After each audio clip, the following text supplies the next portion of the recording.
Kamala Walz 2024 blue, blue, blue, blue. Peaches, it is 2:54 a.m. It's Saturday, August 10th. So I had said I was going to do a video about the election. And I haven't made a video in several days. I have been obsessively watching videos, and I've started following a bunch of people I never followed before because now I'm obsessed with the election.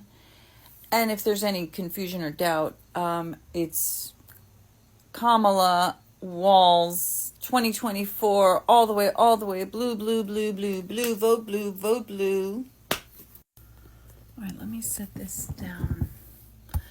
So I was going to share the video that I screen recorded and spliced together with the Lethal Weapon clips where they on purpose go to distract the guy, and they say that Danny Glover wants to go to South Africa, and then the guy says, "But you black." And when Donald Trump got up in the National Association of Black Journalists and he started this whole insane lie that Kamala has turned black. So anyway, I have been watching Parker on TikTok a lot. He's 22 years old. He's really smart. He has a degree in economics, and he said that he used to be a Trump supporter, which is kind of crazy to me. And he just debates people for hours and hours. So I have listened to a ton of that. There's a few other people, there's a guy named Harry that does it, a guy named Dean that does it. There's a girl that popped up a few times. I liked her, and then I could never find her again. And I've been watching the Meidas Touch on YouTube, and that's three brothers that they have a show, and just a whole bunch. I'm not going to name all the places that I've been watching right now, but it's just amazing. It's amazing to me. Please vote for Kamala. If you care about decency, the only people, what I was trying to get to is that the people that I've heard on these debates, the debates are pretty much are you voting for Trump? If so, why? And then they debate. And so now I've gotten pretty well versed in a lot of the Trumpers' talking points, and they are so sexist, misogynistic, racist, and it's what's so striking to me is that one person after another, they ignore facts. So it's on the Trump side, they have an excuse for literally every single thing. The 34 felons, those are fake. The civil liability for sexually assaulting, groping, E. Jean Carroll, oh, that's fake. All the lies that he tells, oh, well, they admit to that. Parker asks people repeatedly, would you vote for somebody who, more likely than not, by a preponderance of the evidence, was found liable in a civil court to have sexually assaulted this woman? Would you vote for him? They say yes. They say yes. And then when he says, but wait, if it was your daughter, would you do that? And then they say, oh, well, it was a lie anyway. It was corrupt judges. It was corrupt juror. I have talked before about the whole concept of when a person says, everybody is lying but me. No, it's not me. It's everybody else. It's all the jurors are liars. All the lawyers are liars. All the judges are liars. All those people are liars. You can fact check the man. He got up yesterday, and was talking about nobody died on January 6th. His people died. His cult following. There were people who died. There were police officers who died. There were police officers who took their own afterward because of the trauma, the stress, the PTSD.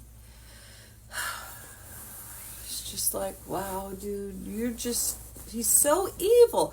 And, so I was telling my son, oh, my speaker turned up. I was telling my son yesterday, like, I legitimately struggle because I feel bad for this motherfucker. Like, I feel bad for him. I feel bad that he's so horrible. He's so awful. He's so evil.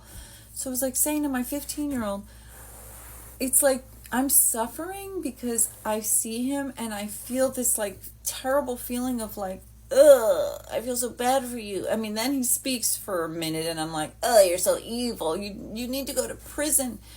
But then I still feel this feeling of feeling bad for him. And my son was like, that's a good thing. That's a good thing. That means you have compassion. That means that you're not an evil person. That means that, if you could feel compassion for someone that is a horrible, evil person, that means you're a good person, Mom. I was like, oh, you make me feel so much better. And I'm like, actually, that's a really good point. Thank you, son. But, so like, yeah, I feel compassionate for him because he's so awful. He's so evil. He's so bad. And I just feel bad for him. Like, God, did nobody love you? And now you're just like this awful, evil person. But you know what? You need to go to prison for the rest of your natural life because you are a dangerous, dangerous man. Like, he is super dangerous. He is so deeply racist and misogynistic. And the things that come out of his mouth, like, oh my God, if I tried to do like fact checking of this man, I could literally be on videos 24/7. My eyes are going sideways because it's 3:02, and I told myself that I wasn't going to do a video this late because I wasn't going to.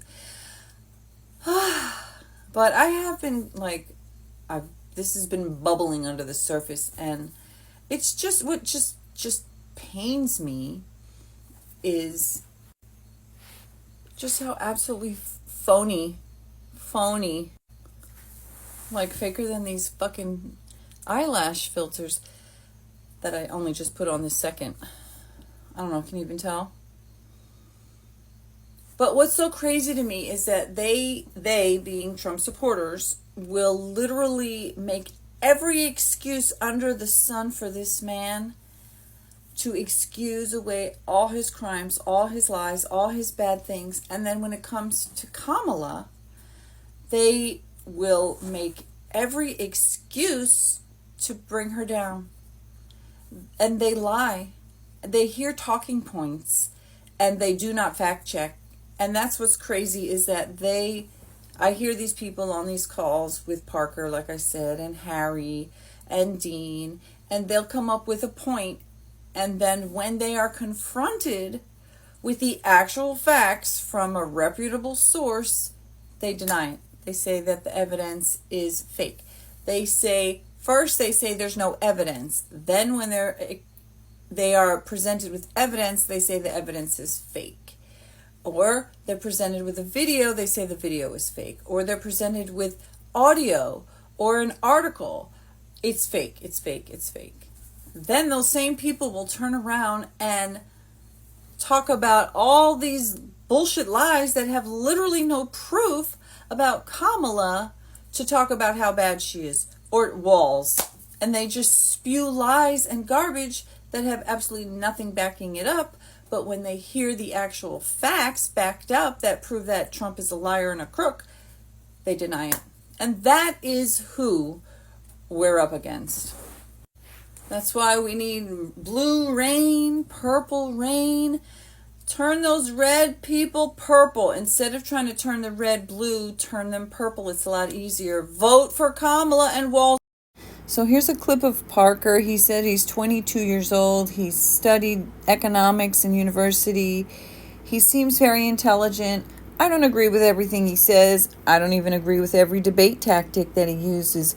I'm going to play a little clip that I spliced together of a video that he put out. I did edit it a little bit because I cut out most of this MAGA Trumper idiot girl who is just so racist and misogynistic and pretty representative of most MAGA voters. Take a listen. She also supported and influenced to get passed the bipartisan infrastructure bill, the CHIPS and Science Act, the PACT Act, the Inflation Reduction Act, the largest investment in renewable energy, and the $35 cap on insulin for seniors. She had the most tie-breaking votes out of any vice president in the last 200 years, including the nomination of Ketanji Brown Jackson, the first black woman on the Supreme Court, and the Inflation Reduction Act. Please just give me a valid reason as to why they're voting for Kamala Harris. This is just blatant misogyny. Valid reason would be that she hasn't been held legally responsible for abuse, defamation, fraud. She doesn't have 34 felonies. She didn't try to undermine our American democracy for the past few years with no sufficient evidence to indicate that she won. As the one who's voting for someone who brags about walking in the changing rooms of naked teenage girls because he quote-unquote owns the place, says he has sex in common with his daughter when she says real estate and golf, says he would date his own daughter if it wasn't his daughter, calls his daughter voluptuous, says yeah to Howard Stern, calling his daughter a piece of convicted felon. An open border. What open border policy? Y'all just make this up. Also, you have a don't tread on me flag in your background. If you actually were a libertarian, you'd be okay with an open border because that, specifically the border existing, restricts the free flow of labor. Those are the same ones that say that Trump is trying to take down the democracy and you don't even realize what's happening in front of your own eyes. You now have a candidate that you did not vote for. We did vote for Kamala Harris. As vice president, the Biden-Harris ticket,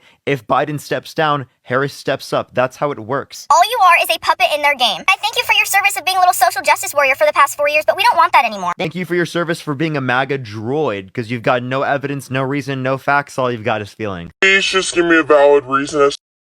Yeah, go ahead. How do you define diversity, equity, and inclusion? Okay, yeah, go ahead. Is that what your definition? That is give me a literally definition the words then. Would you give me a definition DI. of that? Give me a definition of Sir, that. I'm asking you a question, No, a you very have to direct define question. it. Define it for me if you I would. just defined it, sir. Do you believe that Vice President Kamala Harris is only on the ticket because she is a black woman? Well, I can say no. I think it's maybe a little bit different. So I've known her a long time indirectly, not directly very much, and she was always of Indian heritage, and she was only promoting Indian heritage. I didn't know she was black until a number of years ago when she happened to turn black. And because you're black. Now she wants to be known as black. So I don't know, is she Indian or is she black? But you're black. She has always But you know identified what? as a black woman. He is. Of course I'm black. Historically black college. I respect either one, but she obviously doesn't, because she was Indian all the way, and then all of a sudden she made a turn and she became a black person. Just to be You are. clear, sir, do And you believe I that think she is somebody should look into that too when you ask continue in a very hostile, nasty tone. But you're black. Continue in a very hostile, nasty tone. It's a direct question, sir. Do you believe that Vice President Kamala Harris is a DEI hire, as some I Republicans really have don't said? know. I mean, I really don't know. Could be. There are some, and there are plenty. I know this lady right over there, Harris, is a fantastic person who just interviewed me at length, and we had a great interview, I think, and I heard you got very good ratings on that Well, interview. you told me it was the longest one of your life, so we had a good discussion. Look,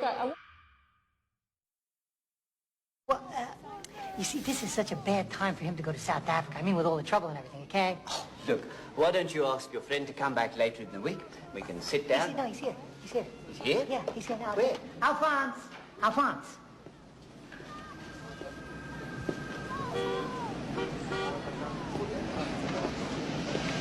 How you doing? I think there must be some mistake. Say what? Sir, listen to your friend here. He knows what he's talking about. I don't think you really want to go to South Africa. Why not? Because you're black.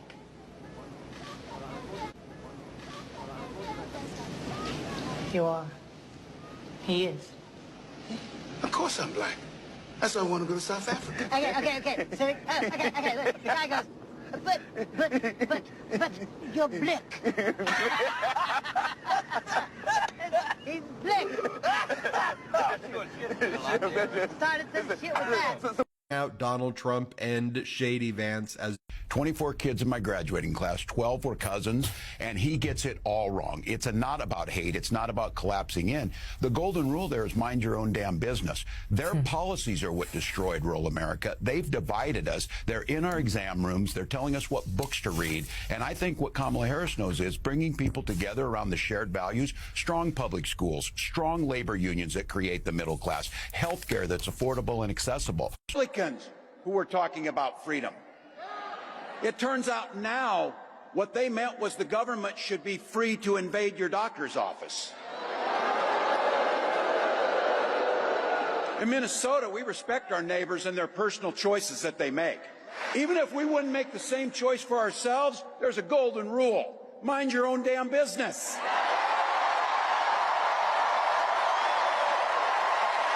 And this gets personal for me and my family.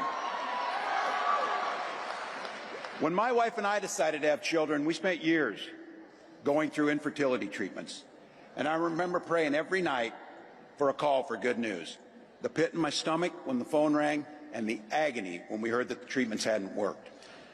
So it wasn't by chance that when we welcomed our daughter into the world, we named her Hope.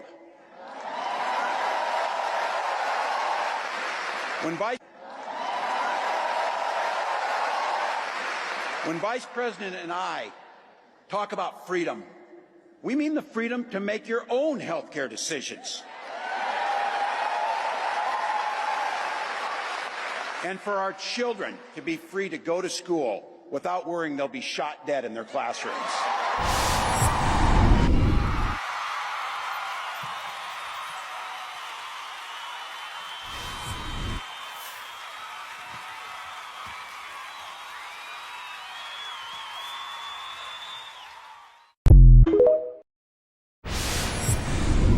Hello, my lovely peaches. How are you? So this video is going to be several different clips that I'm sharing. Let me see if I can move this back a little bit.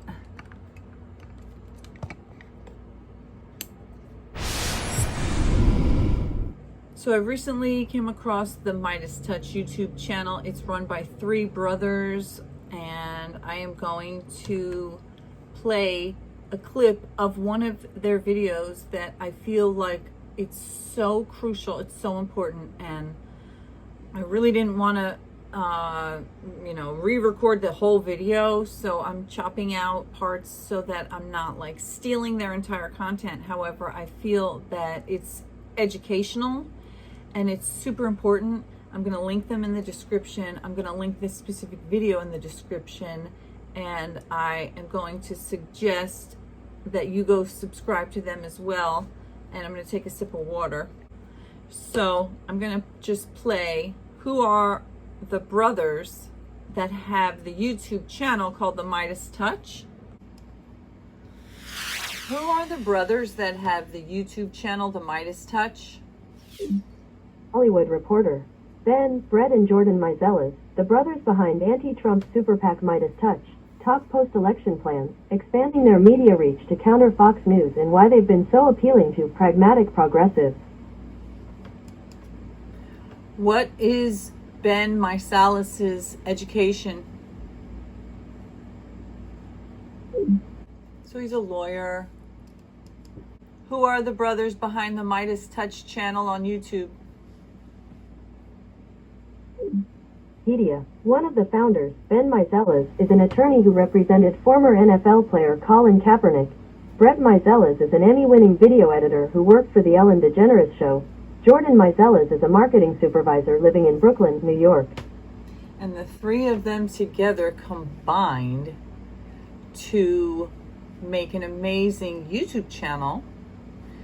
And Oh, I wanted to show a little bit of this. This is videos of her dancing or her laughing or her coconut tree speech, and they're saying, haha, look at these videos. This means she can't be president. What? And then the rest of the United States, especially Gen Z, is watching these videos and we're saying, well, oh I my don't know, God. she seems kind of cool. She seems kind of fun. She dances. She's a normal human being. I love she the seems video like of a her cool, with fun the aunt, band. and she has great policy. Like, she wants to protect reproductive rights, fight climate change, protect LGBTQ plus rights, invest in America, and more. I don't know, that seems all pretty great to me, and the Republicans just have no response. Like, if you want to know how their campaign is going, just look at their social media pages. They are face planting so badly, and it is so funny to watch. It's just great. Isn't it? So that's Harry. This is his YouTube, but he's also over there on TikTok.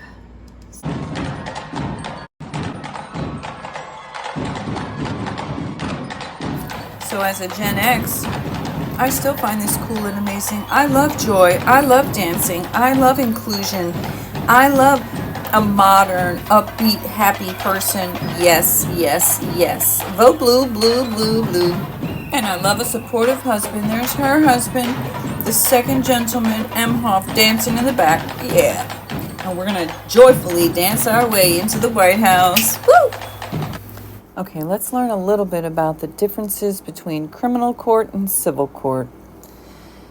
So, criminal laws are the rules that apply when someone commits a crime such as assault, robbery, murder, arson, rape, and other kinds of crime. Although, in this particular case, the statute of limitations had run out, and that is why E. Jean Carroll could not apply in a criminal case for them to charge him with rape, because unfortunately the statute of limitations had run out, and so therefore her chance for justice lied within the civil court, where she could sue him civilly, which is what she did, and she won twice.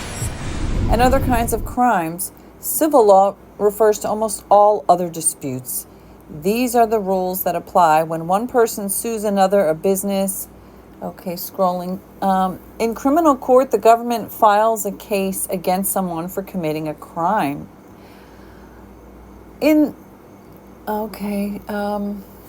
Just scrolling past.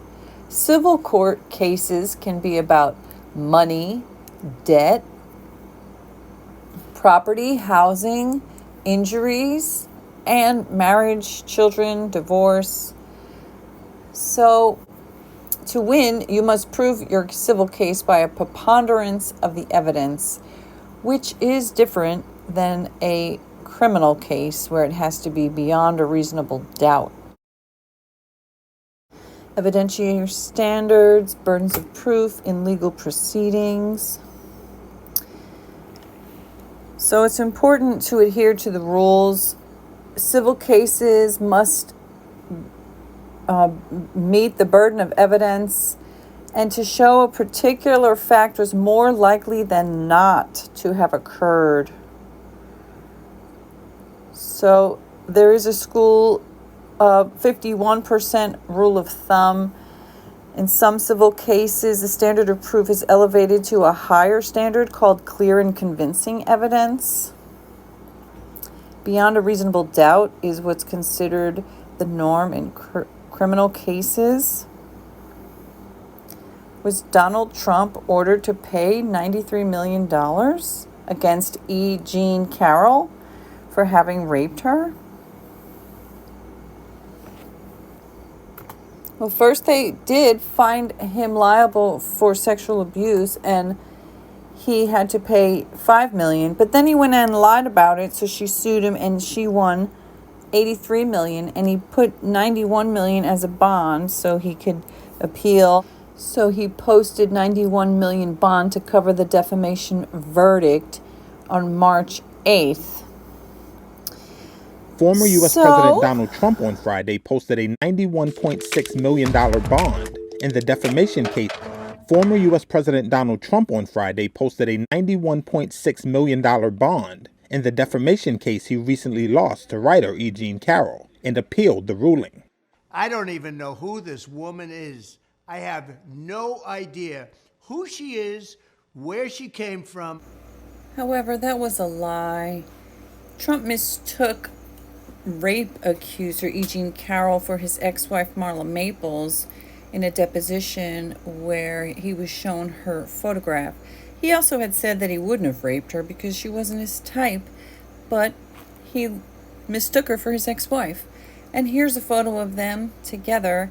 This was the only photo that apparently was submitted as evidence, but in the case they said that they had known each other and had seen each other many times, and he is a liar and a rapist and a disgusting, despicable pig.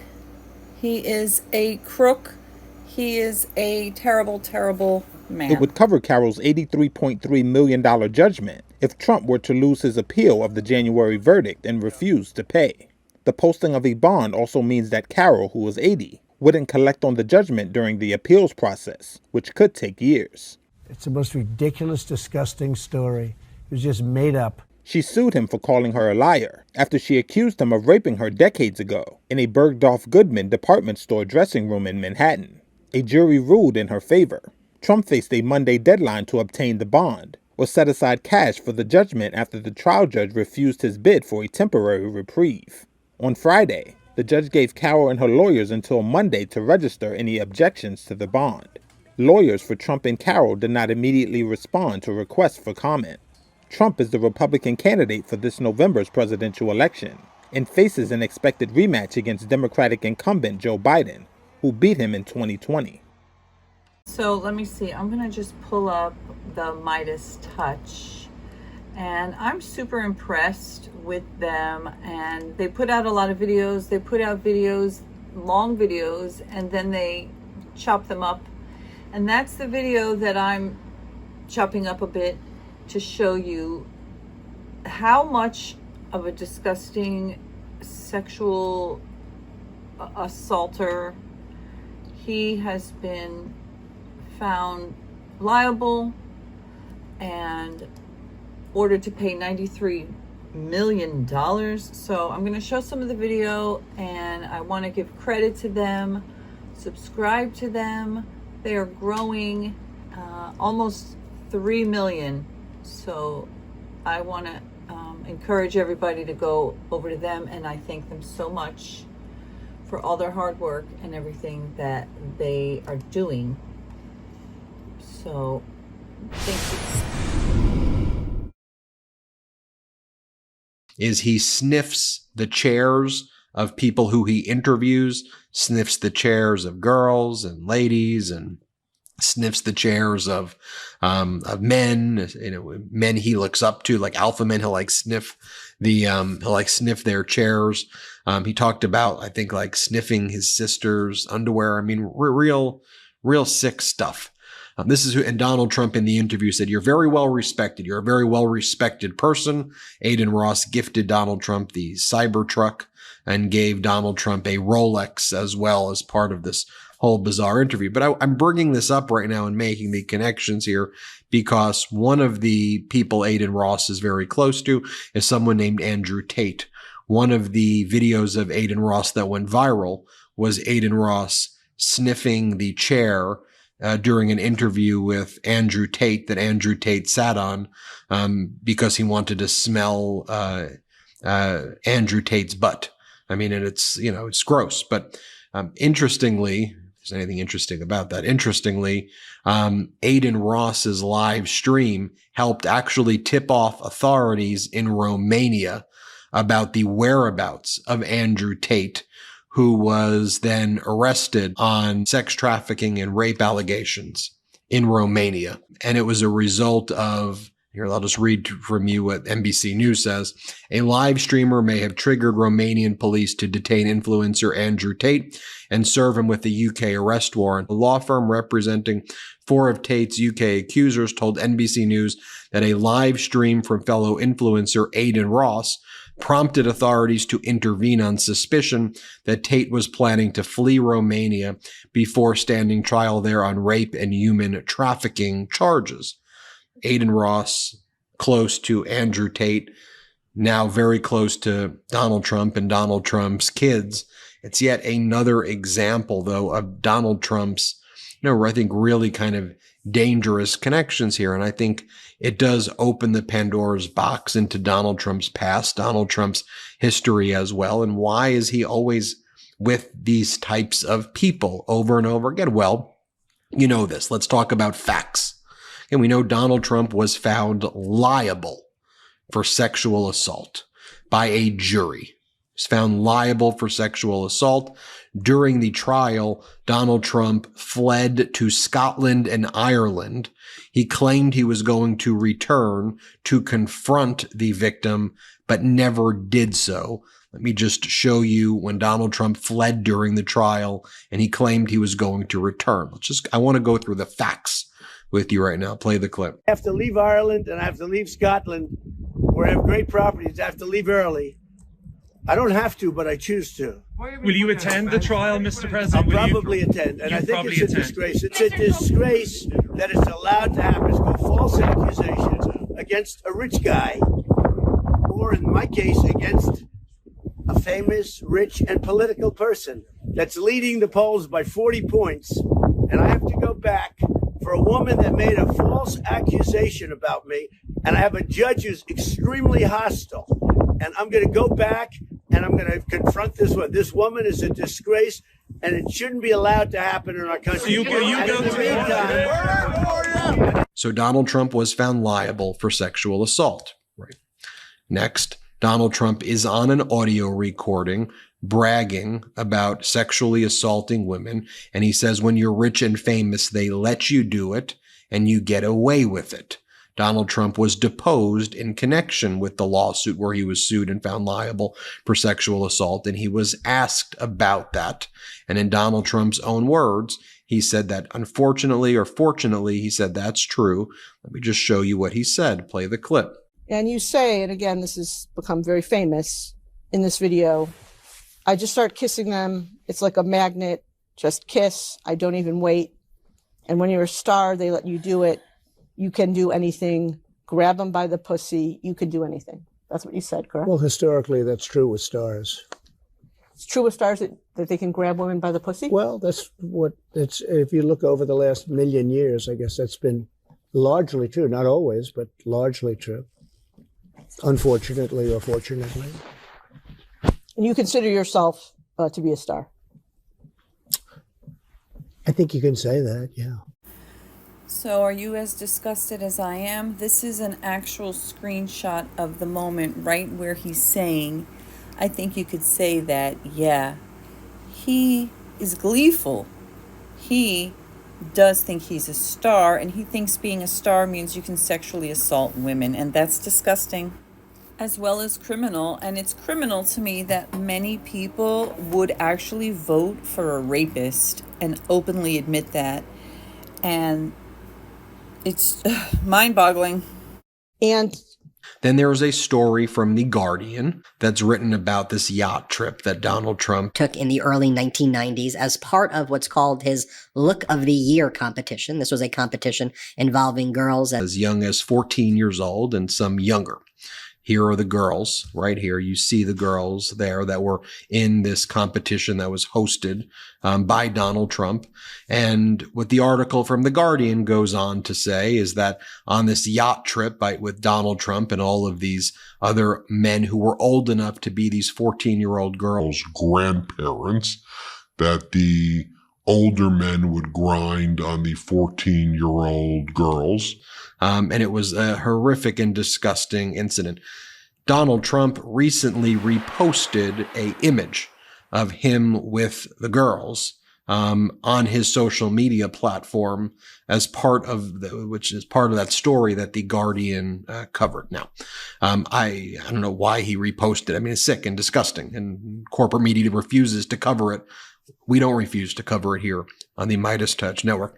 I told you about the quote that Donald Trump had previously given to New Yorker in the early 2000s, where he said that Jeffrey Epstein's a great guy who likes women on the younger side. As I mentioned, it's girls Donald Trump is referring to.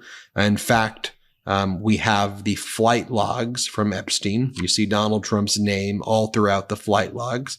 Recently, the message logs from Epstein's calls were released in connection with a release of grand jury files from a Florida law that released these criminal grand jury files of Epstein. Donald Trump's name appeared there. Donald Trump's name appears throughout depositions in the Epstein files. And you can see Trump's name, some of the victims being trafficked, or at least one victim being trafficked, said that Epstein said that they would meet up with Trump. During the trial of Ghislaine Maxwell, who was doing the trafficking for Epstein, they were doing the trafficking together. A part of the testimony was a 14-year-old girl said that Epstein had introduced her as a girl to Donald Trump. When Donald Trump was asked about Ghislaine Maxwell and her criminal trial, Donald Trump's response was to wish her well. He said, "I wish her well." This is what Trump said. Here, play the clip. Ghislaine Maxwell is in prison, and so a lot of people want to know if she's going to turn in powerful people. And I know you've talked in the past about Prince Andrew, and you've criticized Bill Clinton's behavior. I'm wondering, do you feel that she's going to turn in powerful men? How do you see that working out? I don't know. I haven't really been following it too much. I just wish her well, frankly. I've met her numerous times over the years, especially since I lived in Palm Beach, and I guess they lived in Palm Beach. But I wish her well. Whatever it is, I don't know the situation with Prince Andrew. Just don't know. Not aware of it. Yeah, Donald Trump's referring to the woman found guilty of sex trafficking. Donald Trump said he wished her well. I'll play for you the audio recording of Donald Trump talking about inspecting the girls from his beauty pageants naked without their consent. And he said, as the owner, they let you do it. And he gets to inspect them, he says. Here, play the clip. Well, you could also say, as the owner of the pageant, it's your obligation to do that. So you have done that. Now, I'll tell you the funniest is that I'll go backstage before a show. Yes. And everyone's getting dressed and ready and everything else. And, no men are anywhere. And I'm allowed to go in because I'm the owner of the pageant, and therefore I'm inspecting it. I'm inspecting. I want to make sure that You're like everything a is doctor. good. You're there. Yeah, the dress. Is everyone okay? They're standing there with no clothes. Is everybody okay? And you see these incredible looking women. And so I sort of get away with things like this. Is Donald Trump talking about Lindsay Lohan when she was 18 years old. And Donald Trump said that her mental health issues made him want to have sex with her. Here, play this clip. What do you think of Lindsay Lohan now? I think she's hot. There's something there, right? Yes. But you have to like freckles. I've seen a close-up of her chest. Yes. And a lot of freckles. Are you into freckles? If the father's a wreck like the way he is. Right. You imagine the sex with this troubled... Yeah, you're probably right. She's probably deeply troubled and therefore great in bed. Back in the day... How come the deeply troubled women... Yes. Deeply troubled. Right. They're always the best in bed. If for some reason what I said is true, I mean, they're just unbelievable. I can tell from the... You don't want to be with them for the long term, but for the short term, there's nothing. Here's what Donald Trump had to say about his daughter, Ivanka. And that what he believes he has in common with his daughter is sex. Here, play this clip. She does have a very nice figure. I've said that if Ivanka weren't my daughter, perhaps I'd be dating her. Okay, Ivanka, what's the favorite thing you have in common with your father? Either real estate or golf. Donald, with your daughter? Well, I was going to say sex, but I can't relate that. If I weren't happily married and, her father. My daughter, Ivanka. Yeah. She's 6 feet tall. She's got the best body. By the way, your daughter. She's beautiful. Can I say this? A piece of ass. Yeah. She looks more voluptuous than ever. She's actually always been very voluptuous. She's tall. She's almost 6 feet. You're going up the escalator? I'm going to be dating her in 10 years. Can you believe it? And look, I can go on and on, but I think you get the point here. Sickening. Sickening stuff. And I just think it's important that we call out his behavior at every single step of the way. Hit subscribe. Let's get to 3 million subscribers together. Thank you for watching. Love this video? Make sure you stay up to date on the latest breaking news and all things Mike. I just want to show my cute bed with my Montessori pillows and my painting, but that's not what I was showing. I want to talk a little bit about some of the claims that these MAGA pro-Trump people claim is why they're voting for Trump, or why they don't believe that he actually raped E. Jean Carroll, They don't think he hurt children. They don't think that he's a sexual predator. They don't think that he's a criminal. They don't believe that civil cases are real court. I don't know if I should censor myself and just say grape, which makes me feel bad because grapes are really good and nutritious and yummy and sweet. But there's a lot of censoring happening, but people will make any excuse to explain away how being held legally liable in a civil court is not the same as being convicted in a criminal court, and that if he really did it, he'd be in jail. And they being people who seem to love him and ignore all the facts, they discredit the victim, they discredit the judges, they discredit the jurors, the lawyers, the evidence, everything. They failed to pay attention to the reason, like there was a statute of limitations, which is why she couldn't go after him in a criminal court, and the fact that it's extremely common for all victims of rape. Not all of them do it, but it is very common across the board that they take many years, sometimes decades, if they ever come out about it. So using that very well established fact as some excuse for why it can't be real is like asinine. It's really like a 404 error. It's just an error. Yes, it's August 10th, it's Saturday, and there's my air conditioning blasting. It's 77 degrees Fahrenheit in this closet. It's 4:04 p.m. and it's an error. It's a processing error, and people's brains are malfunctioning. People's brains are, you're exposing your misogyny, your racism, and the fact that you would rather vote for a rapist than a woman. Homeless, get out that car. Come on. They trying to give them all that power too. Right. They already off the hook. The popo. So think about this, bro. If they saying that out loud, right, and they putting this in bold print, right? What's the fine print say? Yes, sir. Yes, sir. All I gotta tell you, we don't even know what the fine print is yet. Yeah, and they slick with that fine print, right? But they saying this to your face. Yeah. Especially they make a law, and they ain't got no business making no daggone laws over here anyway. We was on this land already. Well, that's why a lot of that needs to be, we need to put ourselves in a position so all of that can be explored. Right. And you understand? Because they're trying to shut that down. That's why you can't read no books in certain states. Man, you know that you can't read books. They got rid of certain books. They changed certain books. Everything in a book ain't factual. And you could look at the daggone Bible and tell that. Right. Everything in that book is not, and they wrote it. They wrote that book. You think they would put something in there good for us? Right. No. Hell no. And that's the whole thing, even with the books. But the thing is, to get rid of the books is to erase.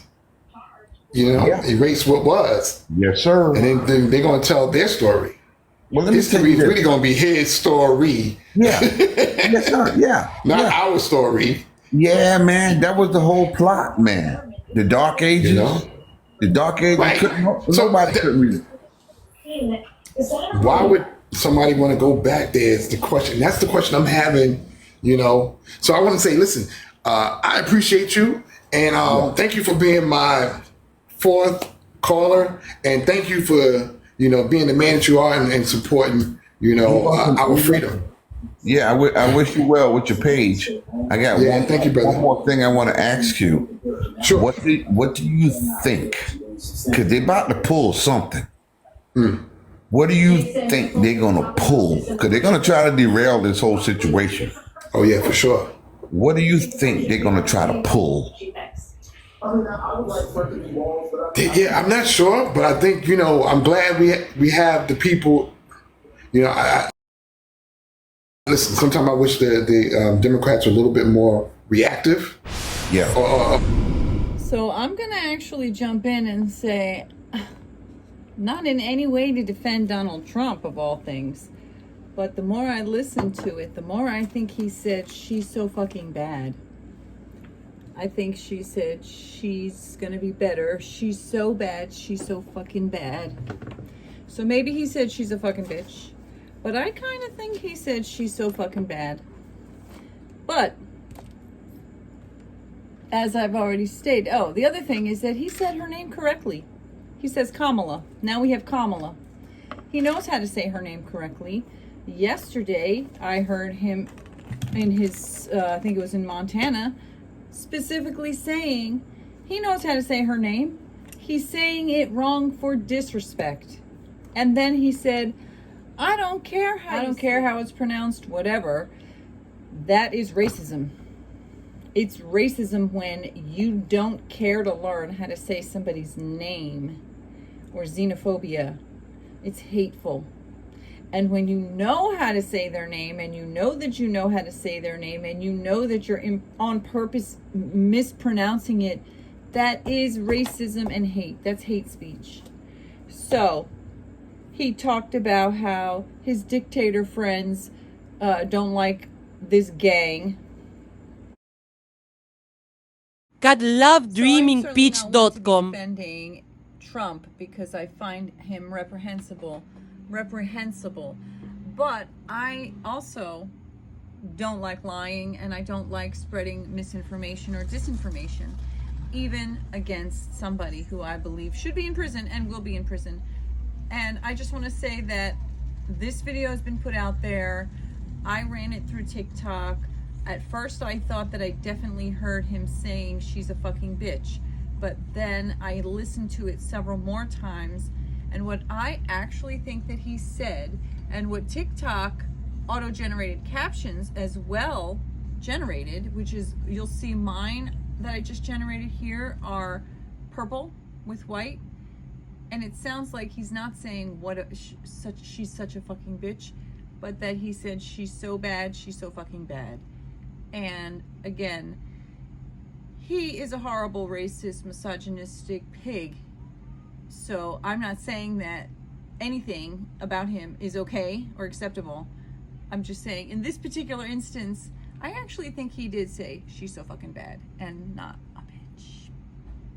Also, it's very interesting that he pronounces her name correctly.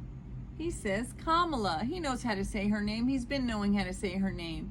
And as he mentions in his speech in Montana, he knows that he knows how to say her name, and he's saying it wrong on purpose to disrespect her.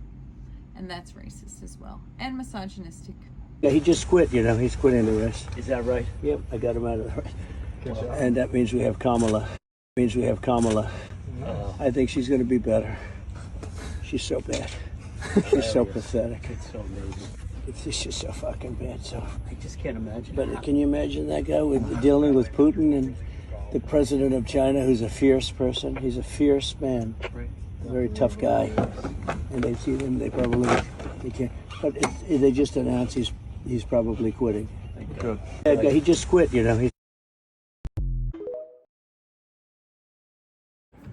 It's bad, and it makes me wonder, how far can he go? I know that there's freedom of speech. I know that you're allowed in a free society to criticize your president, to criticize your vice president, to speak out against the government. And I would never want to suppress somebody's free speech. However, when you're inciting violence and you're lying and you're setting up the world to fall like dominoes that you are meticulously placing, although, when you hear him, like I just saw somebody say, Operation Let Him Speak is working really well. Just let him speak. He is literally self-destructing. And that's what I'm realizing, that the people who are willing to vote for him are so deeply racist or misogynistic that they would rather vote for a rapist than a woman. This is what I have some notes that I'm gonna write. So I'm gonna play those clips, but actually I've been waiting to read these notes. So let me just do it now. I'll read these notes and then I'll add those clips and then that'll be my video. And I think I'm gonna call this video Flirting with Fascism. Is Trump a Rodney Dangerfield wannabe? But like a dictator version? A dictator Rodney Dangerfield? I tell you, I can't relax, you know? The other night I was in a place I felt like having a few drinks. Someone ordered a bartender, I said, surprise me. He showed me a naked picture of my wife. Tell you the truth, my wife and I, we never have sex. Now, we get undressed, we can't stop laughing, you know? I got no sex life. 10 years ago, my wife put me on hold. Oh, he's a strange doctor. Strange doctor. Hey, you kidding? I asked if my heart was strong enough for sex. He told me not if I join in, you know? I'll tell you my trouble. I got the wrong doctor. You know my doctor, Dr. Vinny Boombas. Know my doctor? No respect. When I was born, I brought no joy. No respect. No respect. My old man said he wanted a boy. No respect. No respect. He mentioned how his friends, all the dictators, they liked him so much and they don't like this gang. Should we be feeling badly that the 3 dictators that are your buddies don't like us? Kim Jong-un from North Korea, Putin in Russia, and China. Looking at how to pronounce the name of this Chinese politician who has served as a General Secretary of the Communist Party of China and Chairman of the Central Military Commission since 2012. He has also been, of course, the President of the People's Republic of China Commission since 2012. He has also been, of course, the President of the People's Republic of China since 2013. We are looking at how to pronounce Xi Jinping. Xi Jinping, commonly referred to as Jinping, Xi Jinping. Okay. His Trump's other best friend. We are looking at how to pronounce the name of the North Korean politician serving as Supreme Leader of North Korea since 2011 and the leader of the Workers' Party of Korea since 2012. We are looking at how to pronounce Kim Jong-un. And his Kim Jong-un. other buddy. His 3 We are looking at how to pronounce the name of this Russian politician and former intelligence officer who has served as President of Russia since 2012. So his name is normally pronounced in English Vladimir Putin. Vladimir Putin. In Russian, though, it is generally pronounced something like Vladimir Putin. And you know what? I came in and took a very hard position. Very hard position. And you know what? Now we have this great relationship, and let's see what happens. We're going to have another meeting. Chairman Kim would like to have another meeting. We'll have a meeting. I was really being tough, and so was he. And we would go back and forth, and then we fell in love. Okay? No, really. He wrote me beautiful letters, and they're great letters. We fell in love. Getting a good picture of everybody, so we look nice and handsome and thin. Beautiful. Perfect. 잘생기게 아름답게 찍어달라고.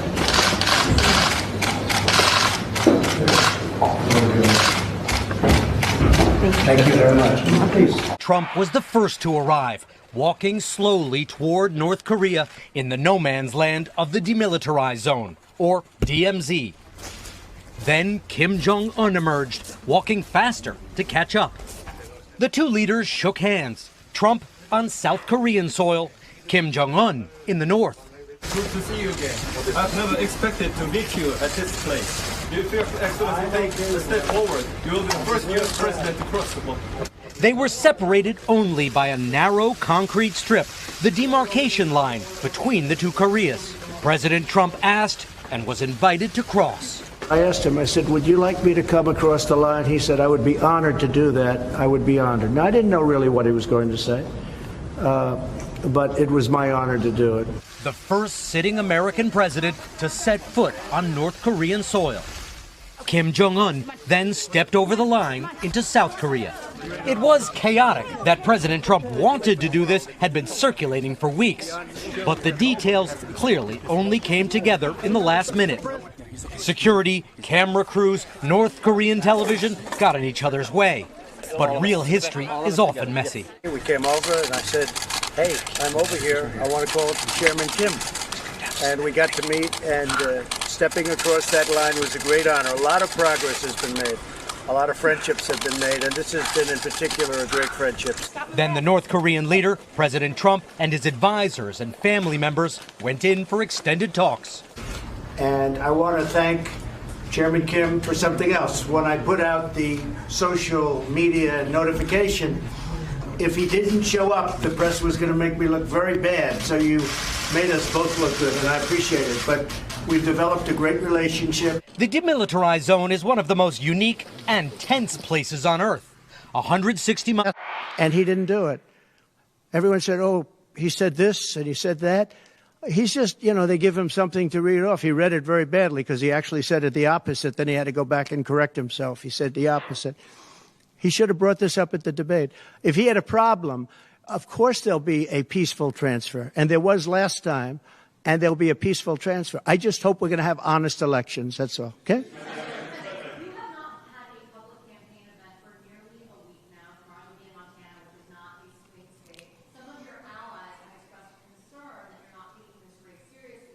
What a stupid question this is. Because I'm leading by a lot, and because I'm letting their convention go through, and I am campaigning a lot. I'm doing tremendous amounts of taping here. We have commercials that are at a level I don't think that anybody's ever done before. Plus, in certain cases, I see many of you in the room where I'm speaking to you on phones, I'm speaking to radio, I'm speaking to television. Television's coming over here. Excuse me, what are we doing right now? She's not doing any news conference. You know why she's not doing it? Because she can't do a news conference. She doesn't know how to do a news conference. She's not smart enough to do a news conference. And I'm sorry, we need smart people to lead this country because our country's never been in this danger before, both economically and from an outside perspective. Russia doesn't respect us anymore. China doesn't respect us anymore. North Korea, Kim Jong-un, liked me a lot. He doesn't like this group. We are in great danger. We're in great danger of being in World War III. That could happen. No, after their convention, yeah. And I'm going out to certain places to help certain senators get elected. Not even for me. I'm trying to help when I go out to Wyoming or when I go out to Montana, or I'm going to different places to help people. And I don't have to go there because I'm leading those states, as you know, by 35, 40, 50 points. I'm leading by record numbers. I'm going because I want to help senators and congressmen get elected. Congressmen and women get elected. Yes, please. Yeah, go ahead. The upcoming what? Oh, yeah.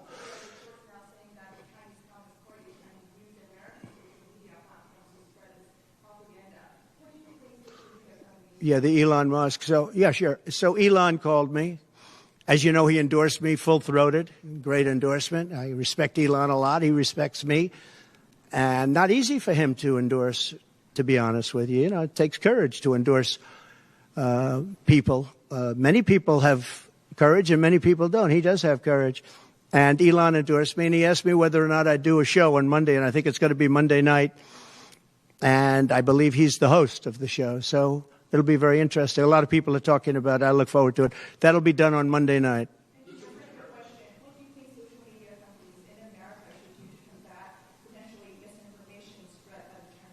Well, you have a lot of misinformation spread about China, and you have a lot of misinformation spread about a lot of different places. I think I'm going to get along great with China. President Xi of China and I were very good friends. We met right here, right in that, except we had a beautiful sofa there as opposed to what we have right now. Right now we have you. But President Xi and I had a very good relationship until COVID. And I held him responsible for COVID. It broke up our relationship. But I think we're going to have a great relationship. And I think it's going to be mutually beneficial. But we cannot have it where China is taking advantage of the United States. And that's what they were doing, as you very well know. Yes, please.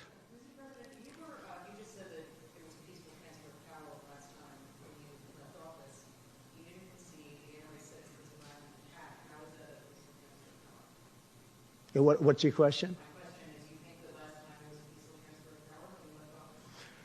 No, I think the people that, if you look at January 6th, which a lot of people aren't talking about very much, I think those people were treated very harshly when you compare them to other things that took place in this country where a lot of people were killed. Nobody was killed on January 6th. But I think that the people of January 6th were treated very unfairly. And they were there to complain, not through me, they were there to complain about an election. And, you know, it's very interesting. The biggest crowd I've ever spoken to, and I said peacefully and patriotically, which nobody wants to say, but I said peacefully and patriotically. The biggest crowd I've ever spoken to, and you've seen, Maggie, I was at the mall, I was at the Washington Monument, I was at the whole thing. I had crowds, I don't know who's ever had a bigger crowd than I have, but I had it many times. The biggest crowd I've ever spoken before was that day, and I'll tell you, it's very hard to find a picture of that crowd. You see the picture of a small number of people relatively going to the Capitol, but you never see the picture of the crowd. The biggest crowd I've ever spoken, I've spoken to the biggest crowds. Nobody's spoken to crowds bigger than me. If you look at Martin Luther King, when he did his speech, his great speech, and you look at ours, same real estate, same everything, same number of people, if not, we had more. And they said he had 1 million people, but I had 25,000 people. But when you look at the exact same picture, and everything's the same because it was the fountains, the whole thing, all the way back to from Lincoln to Washington, and you look at it, and you look at the picture of his crowd, my crowd, we actually had more people. They said I had 25,000, and he had 1 million people. And I'm okay with it because I liked Dr. Martin Luther King. Yeah, please. So I screen recorded. This is his inauguration day. I think he's got some crowds, but pretty much nowhere near the size of Martin Luther King Jr.'s crowds. So this was like 8 hours or something, and I scroll through. It's a couple minutes worth. Seems like there's more people hired to be in the parade than actual people. Like if you look at the crowd on the edge,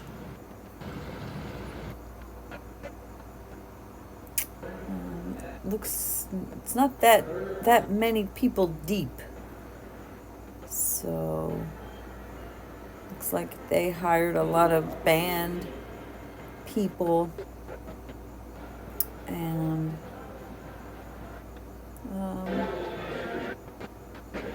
see, this is the kind of thing, like, it makes me feel so bad when he lies and he talks about how big the crowds are and the most beautiful speech ever, and he out of everybody in the whole history, he's had the biggest crowds of all time. And it's really sad. It's sad. And then when you hear his hateful rhetoric and all the racist, misogynistic, xenophobic, hateful, closed-minded, backwards, old-fashioned, fuddy-duddy. There's Mike Pence standing next to him. I did hear there was a brief clip at some point in here.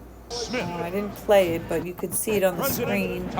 And the guy said she said, somebody said, I'm an old fuddy-duddy, and he said, I'm an old fuddy-duddy. You're a young fuddy-duddy. You're a young fuddy.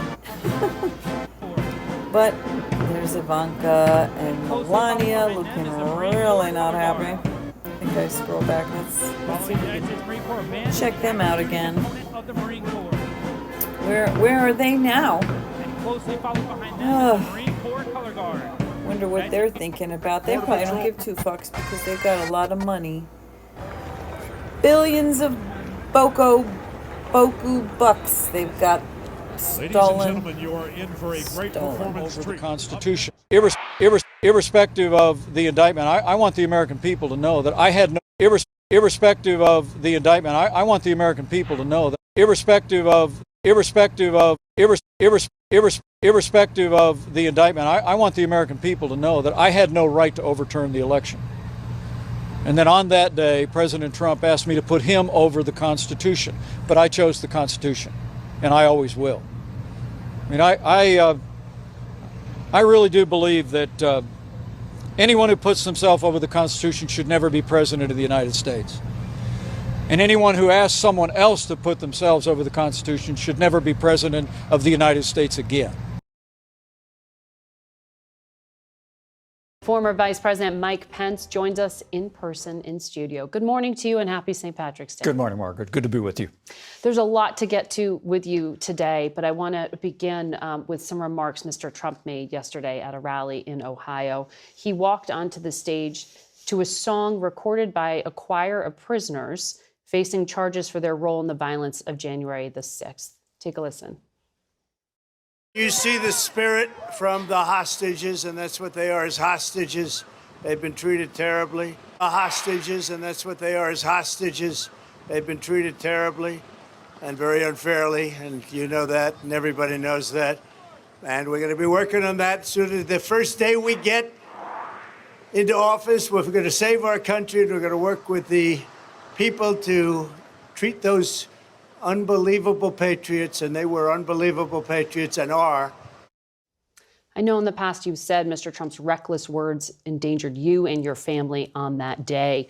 What do you think when you hear him refer to those people facing charges as hostages and patriots? Well, I think it's very unfortunate at a time that there are American hostages being held in Gaza, that the president or any other leaders would refer to people that are moving through our justice system as hostages, and it's just unacceptable. I was there on January 6th. I've no doubt in my mind, Margaret, that some people were caught up in the moment and that entered the Capitol, and they're certainly entitled to due process of law for any nonviolent activities that day. But the assaults on police officers, ultimately an environment that claimed lives, is something that I think was tragic that day, and I'll never diminish it. And the legal system is processing these individuals through and giving them trials. I wonder what you think, though, about Mr. Trump and whether the public needs to hear and see some of the evidence in regard to the federal charges related to his alleged role in January 6th. Do you think that needs to happen before Election Day? Well, I think the American people lived through that moment. I and my family and my team lived through it at the Capitol that day. I think most Americans know what happened. As I've said before, I truly do believe that that the judgment about the president's conduct that day should have been left to the American people. I know it's been brought into a criminal trial now, and we have cases around the country that have been brought related to that, notably in Georgia. But at the end of the day, I think the American people know what happened that day. And I said the people that ransacked the Capitol need to be held to the fullest account of the law, and I believe that they are. But the judgment about the president's efforts that day, I think, can be left to the American people. But look, I said last week that after a lot of prayer and reflection, I've come to the conclusion that I won't be endorsing Donald Trump this year. Mm-hmm. Look, I'm very proud of the record of our administration, Margaret. It was a record that left America more prosperous and more secure, and our liberties and the sanctity of life stronger than ever before in my lifetime. But you've said Mr. Trump's walked away from conservative Well, principles. I do. I said it during my presidential campaign. The president and I have profound differences. And many people think it's just over January 6th. And frankly, the fact that the president continues to insist that I had the right to overturn the election that day is a fundamental difference. But I want to be clear that, I've forgiven the president in my heart for what happened that day. As a Christian, I'm required to do that. I've prayed for him in that regard. But the issue of fealty to the Constitution is not a small matter, but it's not just that. I mean, the reason that I cannot in good conscience endorse Donald Trump this year also has to do with the fact that he is walking away not just from keeping faith with the Constitution on that day, but also, Margaret, with a commitment to fiscal responsibility, a commitment to the sanctity of life, a commitment to American leadership in the world. I mean, the president's reversal just in the last week on TikTok, following an administration where we literally changed the national consensus on China, is the reason why after a lot of reflection, I just concluded I cannot endorse the agenda that Donald Trump is carrying into this national debate. Is that the final word from you? Can you be persuaded, if he changes tax, to vote for him? Would you vote for him? I won't be endorsing Donald Trump this year. But look, I want to be clear. But would you vote for him? I respect the right of Republican voters who've made it clear who they're for, who they want to be our standard bearer this year. What I'm going to focus my energies on is in what remains of this year on what we should be for. Because I joined this party when I was in college because I heard the voice and the values of another good Irishman named Ronald Reagan, who said that we need to have a strong national defense, but also recognize we're leader of the free world, that we need to stand for traditional values, the sanctity of life. We need to stand for the Constitution and limited government. And in the balance of this year and in the years ahead, I'm just going to continue to champion those values that I think are not just good for the Republican Party, Margaret, but I think that they are the right policies for a stronger, more prosperous America. But I ask you about persuasion and voting because this is not just Mr. Trump. He has taken the party with him. He has taken the Senate Republican leadership who are endorsing him. He has taken the House Republican endorsements with him, too, in terms of leadership. Are all of those people, from Mitch McConnell to Mike Johnson, walking away from the conservative principles, you say? Well, I don't want to say that they are. I want to say that my deep conviction is... They are endorsing Donald Trump. That this is a conservative party. This is still a party, I believe, that stands for less government, less taxes, American leadership in the world, traditional moral values, and the right to life. I just think, frankly, the disaster of the Biden administration has resulted in people going back to what's familiar. And I understand that. I worked day in and day out for 4.5 years to build that record of the Trump-Pence administration. I'm incredibly proud of it. But as I look at what Donald Trump is running on now, I simply cannot, in good conscience, endorse his candidacy this year. I cannot. Reason that I just cannot. I cannot endorse this growing abandonment of our allies on the world stage that's taken hold in parts of our party. I cannot endorse ignoring our national debt that reached $35 trillion. Just in the last week. I cannot support marginalizing the right to life in our party, as we saw on the national platform. And between me and my former running mate, I cannot endorse President Trump's continuing assertion that I should have set aside my oath to support and defend the Constitution and acted in a way that would have overturned the election in January of 2021. I could never vote for Kamala Harris as President of the United States or Tim Walz as her running mate. So that was yesterday that Mike Pence said he can't endorse Kamala or Tim Walz. He won't endorse Trump. So I guess he's just not voting, or maybe he's going to vote for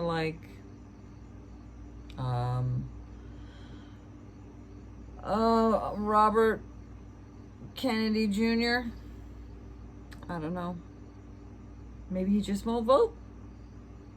But I am glad at least that he is not endorsing Trump. And like I was saying at some point in the video, I talk about how not all Republicans are MAGA and not all Republicans are completely unhinged. I might not agree with a lot of what they believe in, but if you believe in what you believe in and you also believe in the separation of church and state, which I don't know if Mike Pence does, I just feel that there are a lot of Republicans who are not terrible people. They just, they're not Democrats, but they're also not Trumpers. So y'all got to get your act together and get rid of that Yahoo crook and find somebody better.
Lookout Mountain of Tennessee. Let freedom ring from every hill and molehill of Mississippi, from every mountainside. Let freedom ring in windy capital. When we allow freedom ring, we'll be able to speed up that day when all of God's children, black men and white men, Jews and Gentiles, Protestants and Catholics, will be able to join hands and sing in the words of the old Negro spiritual, free at last, thank God Almighty, we are free at last.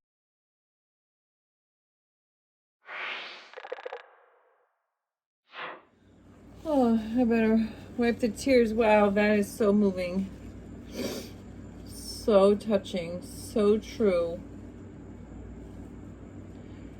What a hero. What a human being that he was. He was a flawed human being. And I agree that we can elect flawed human beings. Human beings are not required to be perfect in order to be good leaders. However, I do believe that they should be held accountable. And if a man has been found legally liable for raping a woman, which is what he was found legally liable for. He was ordered to pay $5 million because of what he did. And then he lied and lied and lied and lied that she was lying. So she sued him for defamation, where he was ordered to pay $80+ million.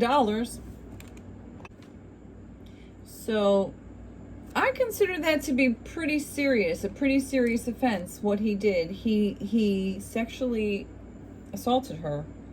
Then he lied about it. And yes, the statute of limitations passed, so she could not take him to criminal court. And actually what happened was that there was many grown-ups who had been sexually assaulted by Catholic priests, and the statute of limitations had run out. So they lobbied or sued to have it extended so that they could have a chance at justice, and they won. And so the rules were changed. The statute of limitation was changed for that kind of sexual assault, and that allowed her to come after Trump civilly. So it's not corrupt that she was able to get justice. Okay, so I have a few other thoughts that I'm going to add before I pop in the videos. So I feel like, I used to say Trump is funny, but now that this is more serious, he's not funny. I mean, I still feel bad for him because he's a horrible person. And ultimately, I hope that he gets what he deserves. Flirting with fascism. So he's good friends with the dictators. He likes what they do. He likes how they run their country. And he'd like to emulate them. He's told us outright, you just got to vote the one time and then you won't have to vote again. We're going to fix it. So I've also been following Michael Cohen, who some people may say he's corrupt because he was found, he admitted to guilt, but he did crimes that were all for Trump. So now he actively speaks against Trump. He has a YouTube channel called The Cohen Show. And, I kind of found it funny, like, he was like complaining about somebody not saying thank you to him for all that he testified. And I thought, did Trump rub off on him a little bit? Because he sounded kind of like Trump there. Like, she didn't say thank you to me. But I still like him. I think he's intelligent and I like his perspective. He said he's been a lifelong Democrat. He only switched to the Republican because he was going to do like the treasurer or something, and they were like, you can't be a Democrat and do that, so they had to switch him. But he's actually a Democrat and he's voting for Kamala.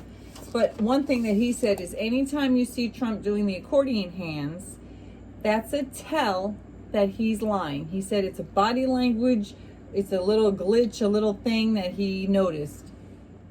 So he said, when you see Trump talking, pay attention. And when you see him doing the accordion hands, pay attention specifically to what he's saying because he's specifically lying. Although he does it almost constantly.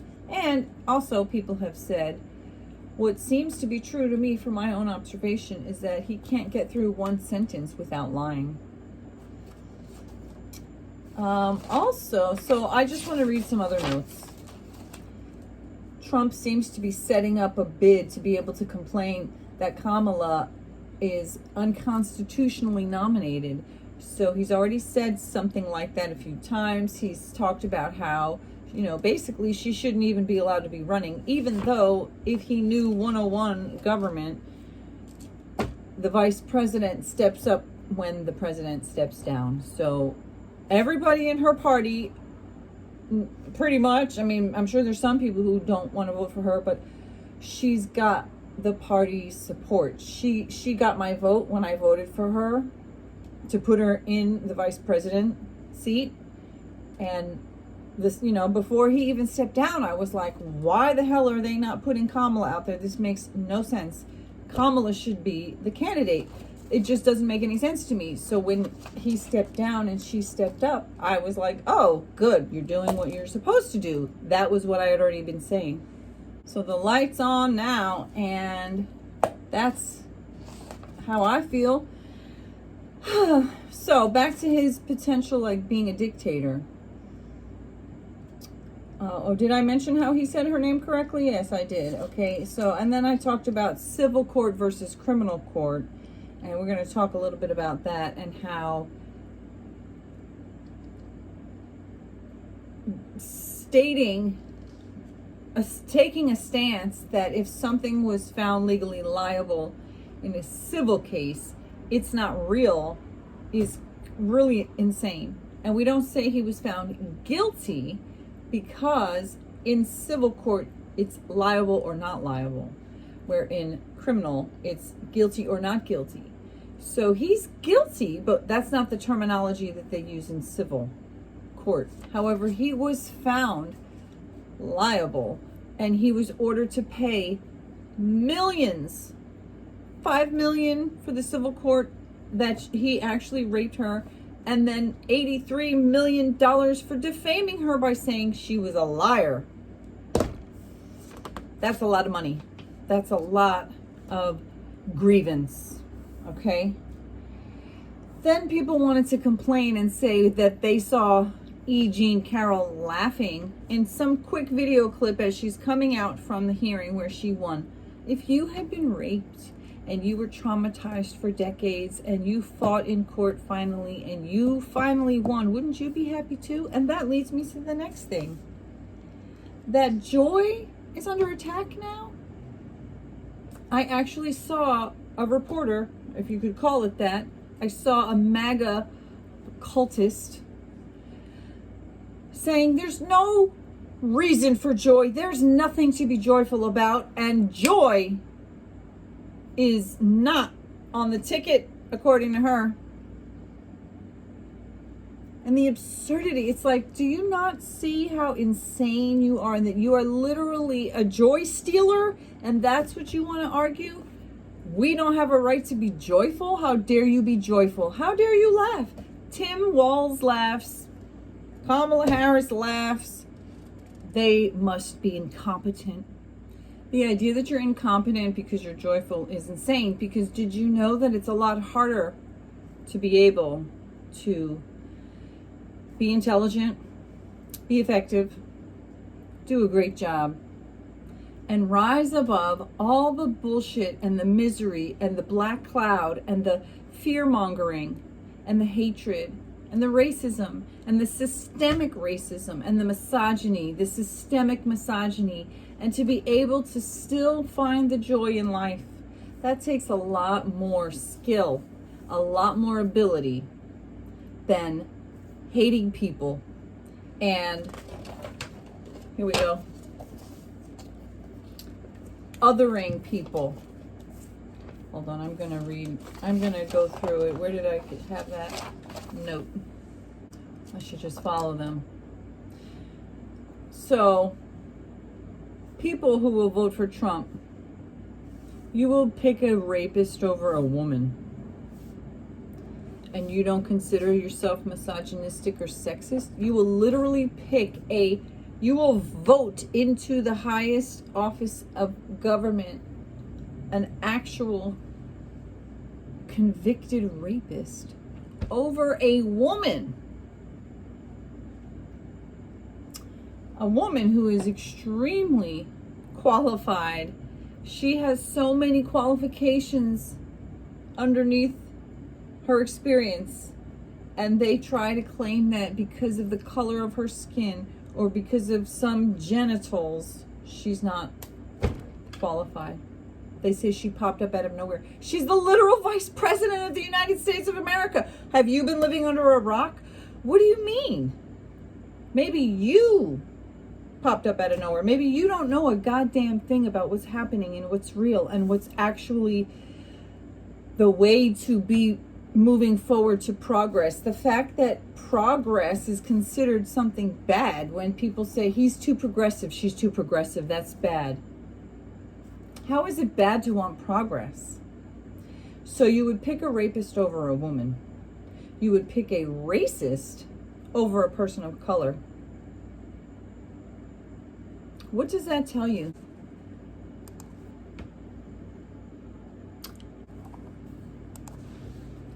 What is Kamala Harris's experience? Let's see, what does it say? She began her law career in the office of the district attorney of Alameda County before being recruited to the San Francisco DA's office and later the city attorney, San Francisco's office. In 2003, she was elected DA of San Francisco. You mean over 20 years ago, she was a DA of San Francisco, which is a pretty big place with a hell of a lot of people? That sounds like experience. Oh my gosh, she had experience. Wait, hold up. In 1990, Harris was hired as a deputy district attorney in California, where she was described as an able prosecutor on the way up. In 1994, Speaker of the California Assembly, Willie Brown, who was then dating her, appointed her to the state unemployment insurance appeals. Now, this is where people will claim misogynistically she slept her way to the top. She was having an affair with a married man. Well, Willie Brown said he had been separated from his wife for 10 years and that it was just a relationship. And that was that. And there was nothing nefarious about it. So it's extremely misogynistic to say that because a woman was appointed to a role, she only did it because she had sex with someone.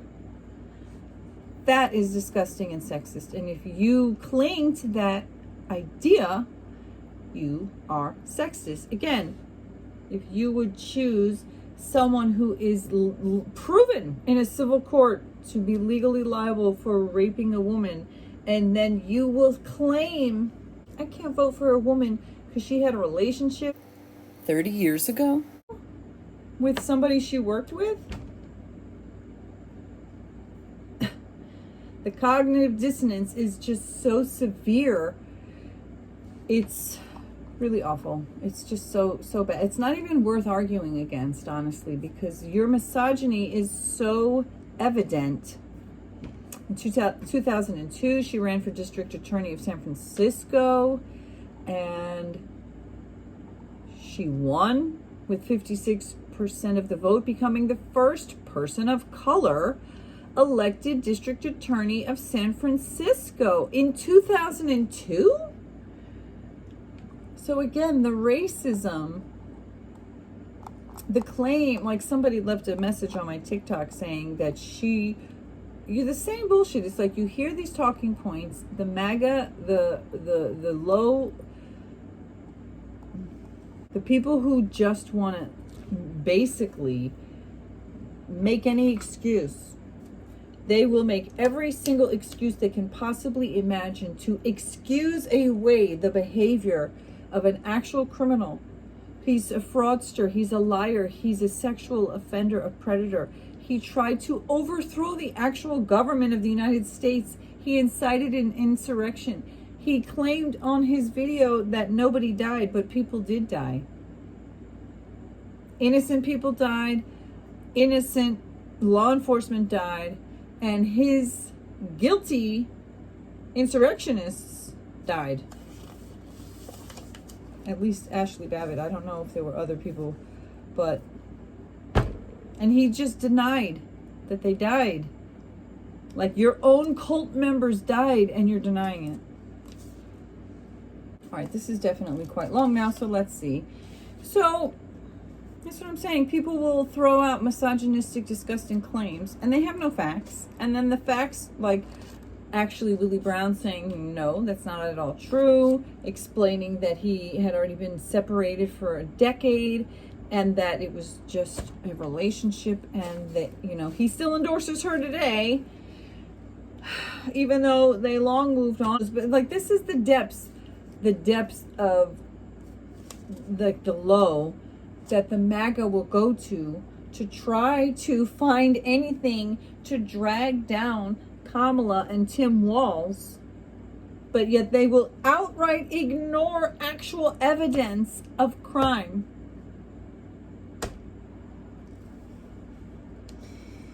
And then they claim these baseless, racist, misogynistic, hateful, othering claims about Kamala and Tim Walz trying to break every basic tenet of our democracy, trying to infuse church into the law, which is, to me, that's one of the most offensive things, because the separation of church and state is one of the most basic fundamental rights of freedom, the ability to exercise your own religion or lack thereof, and not to be forced to do what other people say that you're supposed to do, or not allowed to do things because of their religion.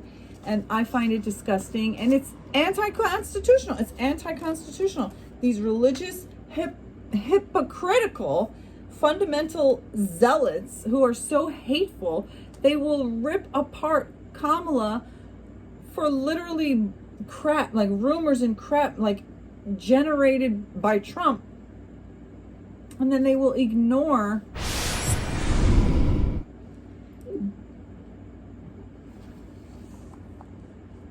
$60 court cases against Trump came to the conclusion that he attempted voter fraud. There was no voter fraud being stolen from him. In fact, he was the perpetrator of trying to do voter suppression of real votes, trying to get rid of real votes, and trying to have fake votes in his favor counted. But they don't want to hear it. The self-important, xenophobic bigots who are willfully ignorant cultists, proud to be cultists, proud. And I want to distinguish that MAGA is not Republican. And there are so many Republicans who are coming out and realizing it. There are Republicans for Kamala Harris. There are Republicans who are going to vote blue, because these are not authentic Republican values. And while I have never in my life felt Republican, except for the only thing that I ever was like, well, I'm kind of aligned with you, is that the freedom to not be injected with things I don't want to, and the freedom to breathe fresh air and not to be afraid of fresh air. Okay, that's where it ends. But in every single thing, they were on the wrong side of history. They've always been on the wrong side of history. They are the losers. However, there are genuine people in a party who are not extreme fundamentalists, who are hateful, racist, misogynistic, xenophobics, who think that anybody from another country is an illegal? Like, how can you even... Like, I'm not going to go through and fight and try to disprove things, because I feel like the people who realize anyone who would ever call a human being illegal or an illegal, like, your brain is broken. Your brain is broken. Your compassion is broken. You just, your emotional intelligence is zip. Okay? And again, to try to fight that joy and more passion, more energy, more passion, like the joy, that joy is a bad thing now. Inclusion and fairness and actual diversity, equity and inclusion, that is supposed to be a bad thing? DEI, diversity, equity, and inclusion. How is that ever a bad thing? And the fact that these people are trying to equate diversity, equity, and inclusion also equally automatically means unqualified? People given unwarranted opportunities? That thought, that belief, that stance, that mental mind state, that is only an extension of racism. That is pure racism. For somebody to believe that giving people of color or anybody who's diverse equity and inclusion, to believe that that means they are not qualified, means you are inherently racist. And racism was a concept that was created by people who wanted to sound intelligent and have some scientific basis for their hatred. And they came up with an entire fake ass science, which is not a science, it's just a hate mongering. What is eugenics? A discredited theory that selective breeding of humans can improve future generations by passing on desired traits and eliminating undesirable ones. The term was coined in the 1880s by Francis Galton an English polymath, Evil, hateful. which and comes from the Greek word for good birth, meaning if you're white, you're better, you're good genes. And they literally tried to prove that people of color are less human. And that is people who say allowing people to cross a border, allowing people to be diverse, allowing people of color, or people who love somebody you don't agree that they should love, which is none of your motherfucking business anyway, or people who don't look the way you think they should look, or people who, like, why are you in people's genitals? I have a self-published book that I have on Amazon under my pseudonym Claire Soothsayer, and it's called What If Privates Were Private, and I put it out a few years ago, and it's about the concept of what would a society that considered genitals to be private business, what would it look like? If a society was based around getting to know somebody for their personality, for their character, for their actions, for the way they treat other people, for how they show up in the world, not on what their genitals are, and not on what they're doing with their genitals, with somebody else's genitals, when they're grown-ass adults in their own private business. Why is it any of your business? It's so disgusting to me. It's so utterly, like, archaic to think that you have a right to dictate how other people live their lives, who they love and how they show up, and what they like to do. And unless they're actively harming other people, which is what a lot of these beliefs are doing, it's none of your business. The same choice for ourselves, there's a golden rule. Even if we wouldn't make the same choice for ourselves, there's a golden rule. Mind your own damn business.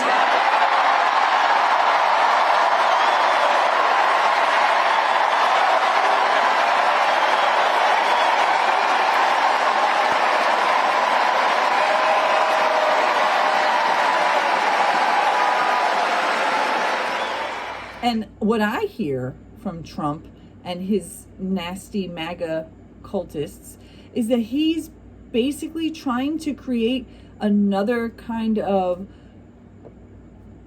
like concentration camp kind of thing, because where are all these people who are going to be supposedly mass deported? Where are they going to go? He's just going to zap them out of here with like a spaceship? Beam me up, Scotty? Or is he going to try to like put them somewhere? How's he going to get them where they got to go before they go where they got to go? And how's he going to know where they need to go? And like, what? So he's just going to start mass putting people into concentration camps? Is that what you seriously want to vote for? Like, what the hell? The whole mentality that America is only meant for white people. Like, you don't know anything. You don't know anything that matters.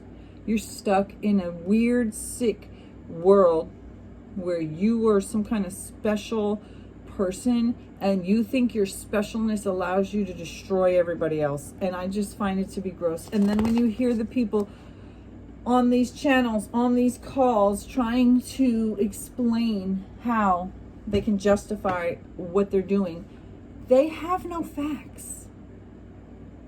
And they tell you to your face, your facts are fake.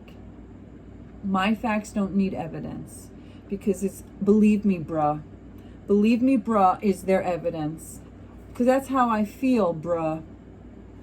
I'm just certain that there's an open border and people are just running over here. And then when you present them with the actual numbers, which I don't do that. That's what Parker and Harry and those other guys do. They say, let's pull it up. We can see the factual data being reported by the people who study this stuff. Let's see what they say. Let's look back at the history. They don't want to know, because they're stuck on their hate. When somebody's motivated by hate, facts don't matter, because facts often, well, when you get to know people, you realize that, you know, there's good and bad in all kinds of people. And if finding out facts would make you hate somebody, the only person in this race that should be being hated is the MAGA one. And I am biased because I come from the perspective that everybody deserves to live free Everybody deserves to express themselves the way they want. Everybody deserves to earn a living doing something that they love, that they're good at. Everybody deserves equal pay for the equal work. You know, two people doing the same job in the same capacity, they deserve equal pay. Every person, regardless of gender or who they love or, you know, how they look, how they have their hair, or all the other things. Why is that your business? Why do you want to be closed-minded? Why do you want to be archaic? The whole idea of make America great again. Who was it great for? It was only great for a very small amount of people, and those are the same kind of people who want it to go back to that. However, I do believe in the joy. And I believe that there's so many people who they probably wouldn't have voted. They were never going to vote for Biden. But now they are electrified. They are like, absolutely get this motherfucker out and get these good people in, these hardworking, qualified people who've worked their way up. 24-year veteran, an attorney, and the current popular Vice President of the United States of America. These people have so much intelligence, and then Trump wants to get out there and say, she's a low IQ. I was screen recording some of the things just because I wanted to show some of the craziness of the things that he said, and then it was just like, it got long because I was like, everything he says is insane. And hopefully the media is going to start pushing back. I feel like there's been some pushback that those media journalists were not calling him to task right there. Like, that is not true. What you're saying is not true. That's BS. That's a lie. This is provably false. Maybe they were just stunned. Maybe they were just like, I just got to ask a question because I can't believe what I'm hearing. And that they will start. I have a feeling that's what is going to happen is that they are going to start to push back live. They're going to start fact checking him live. That is what supposedly is why he didn't come out for 35 minutes to the National Association of Black Journalists. Supposedly,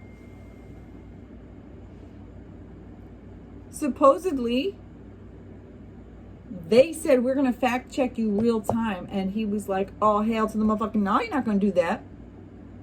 And it was 35 minutes before they finally acquiesced and said, okay, fine. All right, Donald. We won't fact check you. We won't look at everything you said. We won't make sure that the things that you say are true. We'll just let you spew your bullshit. But don't worry, you're gonna get yours soon enough, Donald.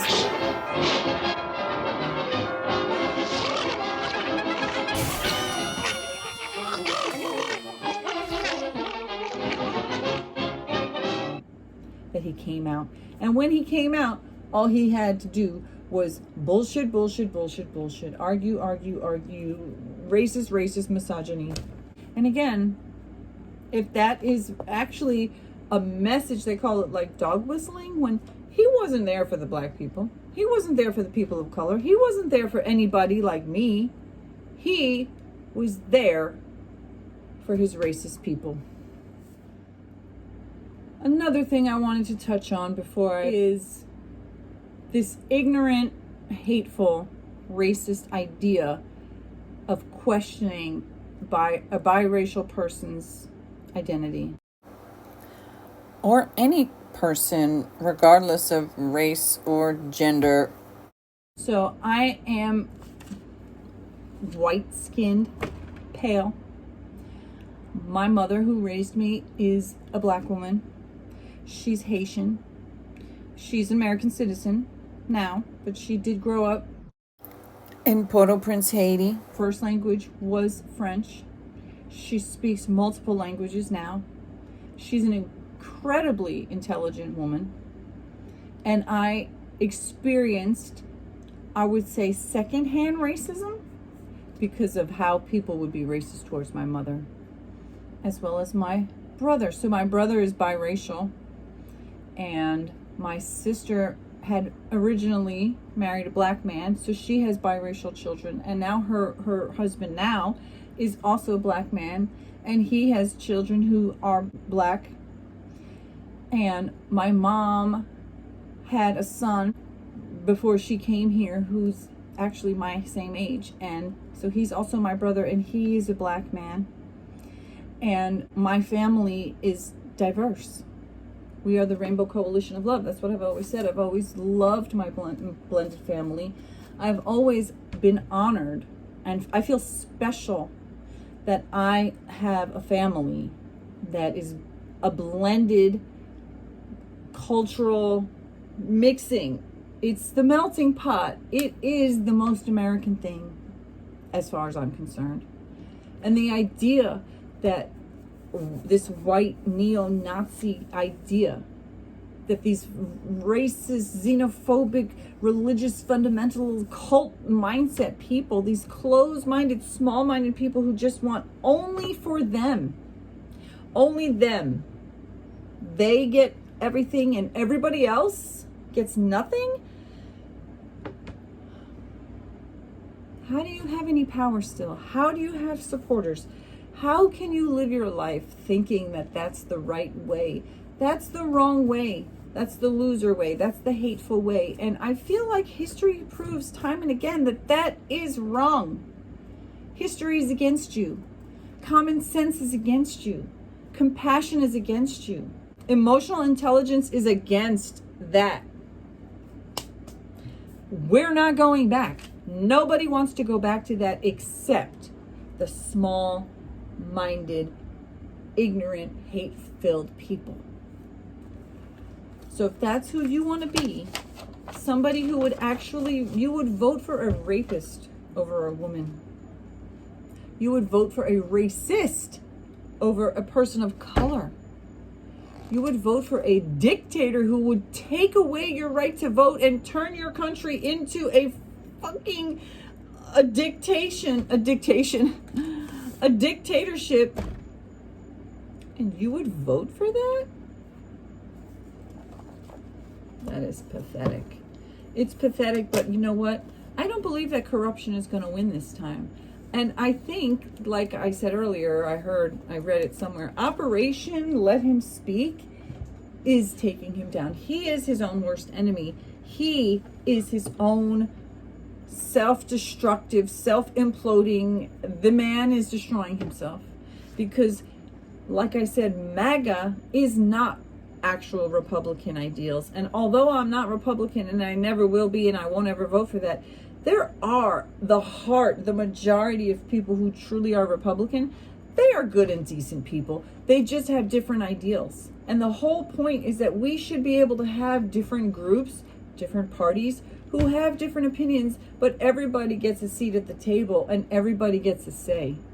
Like Rick Hogue, the lawyer on YouTube, says, reasonable minds can differ, but when you try to logic with a lunatic, someone who's not reasonable at all. He is a raving lunatic. He is a crook and a criminal. And I believe that he's going to spend the rest of his life in prison.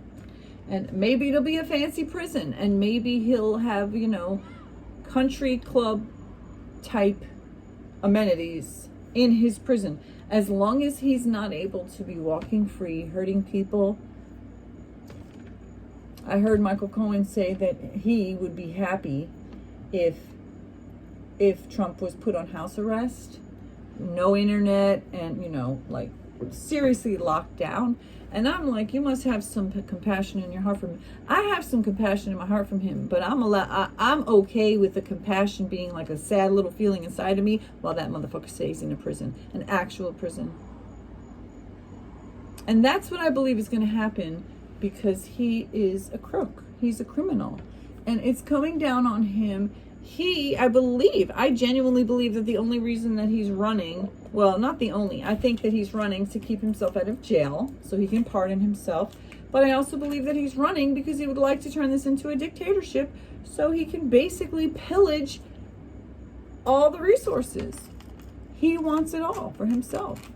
And like I heard another person say, I think it was Michael Cohen. Michael Cohen said, everybody who's on his side who believes that they are cozying up to the master and that they're going to get in good, he will destroy you. He will rip you apart. Well, who's ringing my damn bell?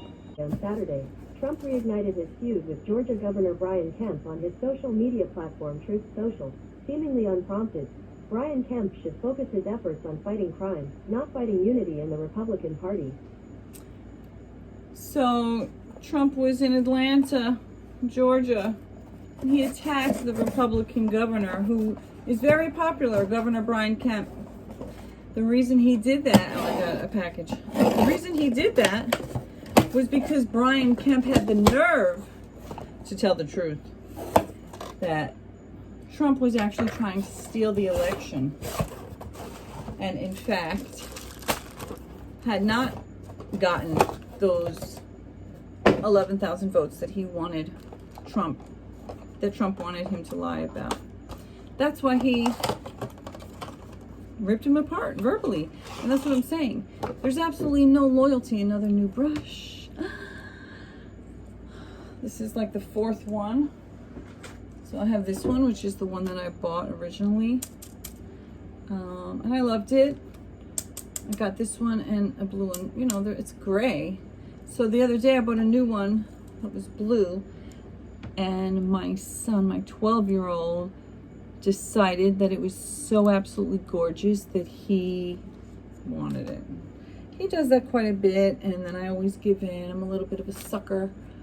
I get something nice, and he's like, oh my God, it's so nice, I just want it. And I'm like, okay, fine. So I got myself one because, you know what, I've wanted a cool one, and I'm like, I bought one, and I'm still using this one. I'm going to put this one in the shower, and then this one I'll have out, and that brings me joy. And then I got a steering wheel cover. I got another one the other day, and I took my car to the mechanic, and he got it all dirty with his freaking black stuff on his fingers, the oil or whatever that was on his fingers. So I'm washing it, and I decided to buy another one anyway. And this one is really cute. So, well, I kind of bought it because this part, when I had it on for the other one, it was like, it's not that comfy. And now I see this might end up being the same, but it is quite pretty. The other one is like cartoon daisies. This one is more mature. It's really pretty.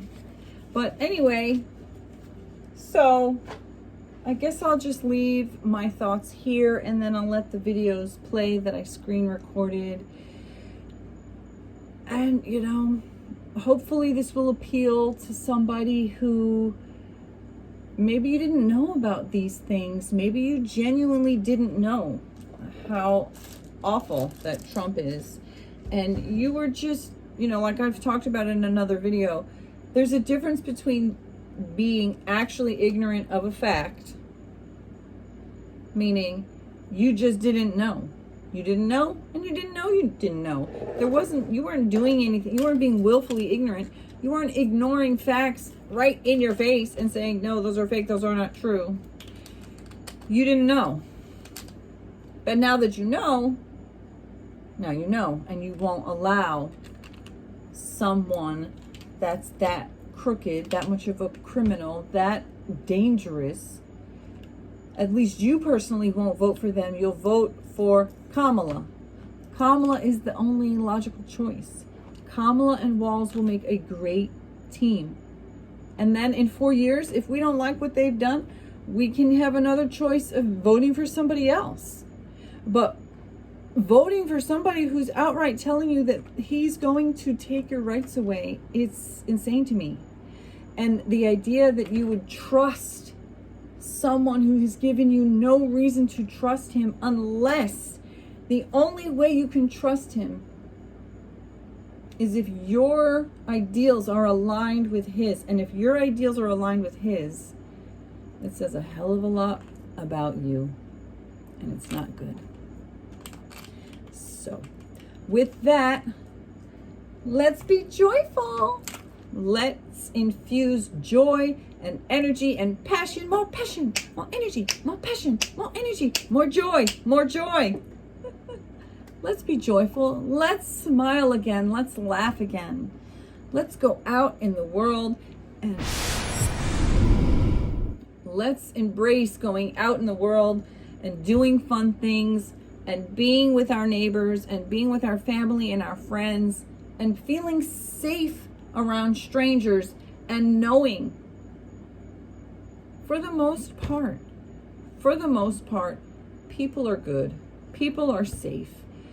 Most people just want to live their lives free from suffering, free from harm, free from violence, free from hatred, free from oppression and prosecution, free to pursue the things that they like, to pursue the things that they love, to do what they want to do with their time, to earn the money, making a living the way they want to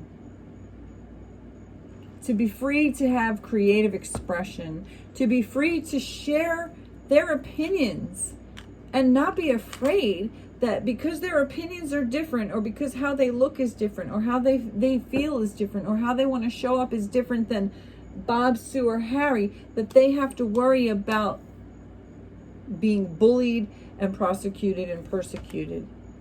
And I think that we deserve to live in a world that people feel safe and comfortable, and people don't have to live up to some religious, zealot, racist, xenophobic ideal of hatred and small-mindedness.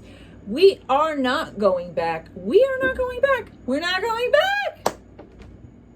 We're moving forward. I've always truly loved forward thinking, future thinking. That is what I'm focused on. Like Abraham Hicks says, being on the cutting edge of the next thing. Being on the cutting edge of creation and manifestation and innovation, doing art, things invention for your own enhancement. But like they say, a rising tide rises all ships. All of us rising up together in joy, in success, in unity, in a diverse and inclusive way where we're all equal and have equity. You think that's a bad thing? That says a lot about you. You're saying the quiet part out loud, and Trump has been giving so many people who say the thing you should be ashamed to say, they are given this platform where they feel comfortable to say it out loud. And hopefully it only will be a few more days and weeks until you guys can scurry back under the rocks where you belong, because that mentality needs to be in the dark recesses of a long forgotten society, because nobody wants that again except the tiny minded group of people who want to shit on everybody else for their own gain. And I think that Republicans, just like Democrats, are tired of it. Tired of the hate and the division and the small-minded, arrogant way of thinking. And it's time to be strong in numbers and vote. Vote for Kamala. That's what I'm going to do. And I encourage and invite you to do that too. Go get registered to vote. Register as a Democrat. Vote for Kamala. You're allowed to vote for whoever you want to, no matter what you're registered as. Register however you want to register, but just vote for Kamala. Let's make this real. Let's win by such a gigantic margin that there is nothing this man can do but go crying to his jail cell, his prison cell, where he belongs. Okay, bye. See you. General, and before that, district. Toward that win, we are all clear about what we are up against. As many of you know, before I was elected vice president, Before I was elected a United States Senator, I was an elected Attorney General, and before that, District Attorney. And before that, I was a courtroom prosecutor. I like this part. In those roles, I took on perpetrators of all kinds. Predators who abused women, fraudsters who ripped off consumers, scammers who broke the rules for personal gain. So Nevada, Type it out for me, everyone. hear You know me it's when coming. I say, Type it out. I know Donald Trump's type. I know Donald Trump's type.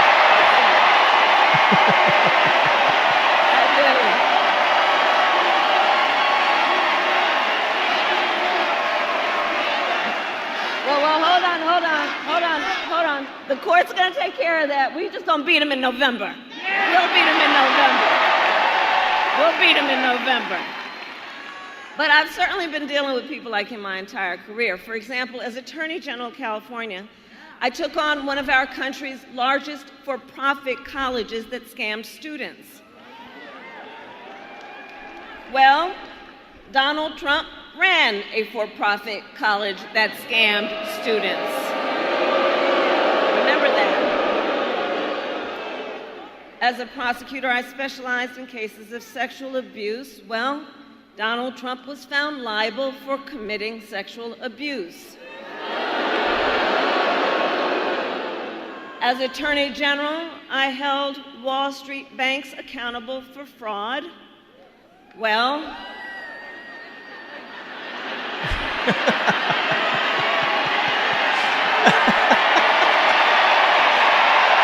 Oh, she's got it. Donald Trump was just found guilty of fraud, 34 counts.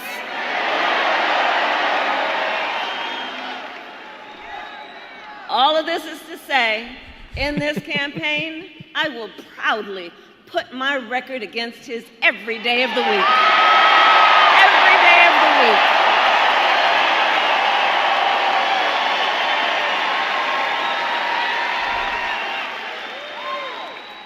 That being said, let's make no mistake, this campaign is not just about us versus Donald Trump. It is about two different visions for our nation. One, ours, focused on the future. The other, focused on the past.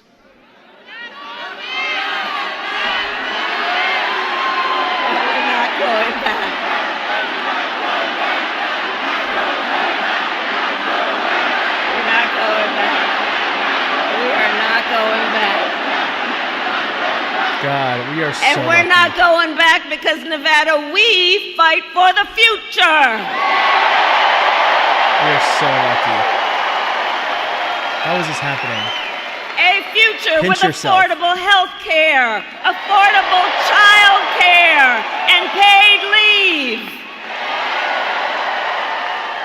We fight for a future where we build a broad-based economy where every American has an opportunity to own a home, to start a business, and to build wealth.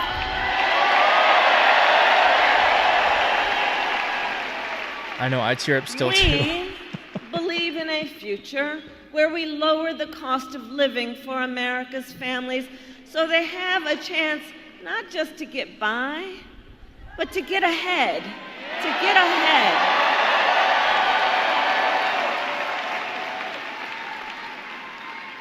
Because look, while our economy is doing well by many measures, prices for everyday things like groceries are still too high.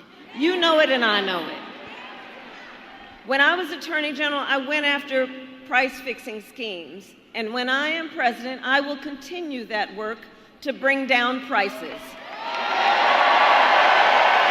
This is also really I will smart. take on big talking corporations that engage in illegal price gouging, corporate landlords that unfairly raise rents on working families, and and take on Big Pharma and cap the cost of prescription drugs for all Americans.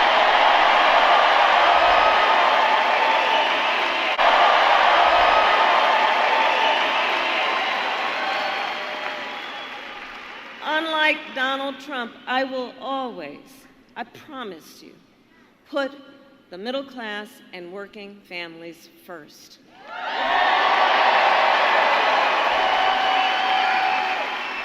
Just look at his Project 2025 agenda, which I keep saying, I can't believe they put that in writing. She was gonna say shit. And so if he is elected, Donald Trump intends to give tax breaks to billionaires and big corporations. He intends to cut Social Security and Medicare. And he intends to surrender our fight against the climate crisis. And I don't need to tell Nevada every day, because you feel the impact of extreme heat and drought. You know the climate crisis is real. But Donald Trump, well, he claims it's a hoax. And on top of this, if Donald Trump were to win in November, he won't. But if he were to win in November, he intends to end the Affordable Care Act. Think about that. To take us back to a time when insurance companies had the power to deny people with pre-existing conditions? You remember what that was like? Children with asthma, breast cancer survivors, grandparents with diabetes. Look, America has tried these failed policies before, and we are not going back. We are not going back. We are not going back. We're not going back. We're not going back. We're not going back. We're not going back. Let's do it. We're not going back. Sorry, I was like in a trance. I'm like so happy. And we are going to move forward. We will move forward. And in moving forward, we will take on the biggest issues facing our nation. For example, we will address the issue of immigration. I was the attorney of a border state, attorney general of a border state. I went after transnational gangs, drug cartels, and human traffickers who came into our country illegally. I prosecuted them in case after case, and I won.